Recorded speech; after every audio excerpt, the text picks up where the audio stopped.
What do you think of the significance of Michelle Yeoh's winning the Oscars and the fact that the movie Everything Everywhere All at Once is doing so well, sweeping the Oscars, both in terms of the symbolism of it and also perhaps in a more substantive way for the elevation of Chinese Americans and Asian Americans and Chinese and Asians around the world, and especially in America?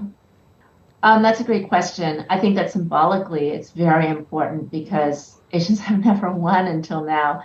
Michelle Yeoh is actually only the second woman of color to win this honor. And so I think that symbolically it's very important to say we won't be invisible anymore. You know, Asians are stereotyped as the perpetual foreigners, just visible in American society.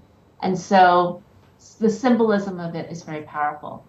I think substantively, it's very, very important also because I think that maybe Hollywood has always assumed that if we make a movie about Asians, it'll never sell, you know, and that Asians are just, it's part of the stereotype of us as being perpetual foreigners. Like, Asians don't matter. Nobody really cares about Asians.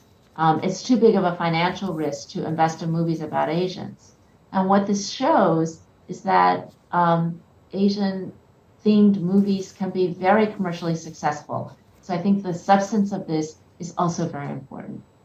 Finally, Joy, what do you think of the Chinese philosophy of seeking greater balance and greater harmony among peoples and between nations, you know, creating this collective future together? Greater prosperity, greater harmony, is something that I think is very important. I mean, at the end of the day, there are things that divide us, there are cultural differences, but we're all people, right? And I think that there is much more that we have in common as humans on Earth than there are things that divide us.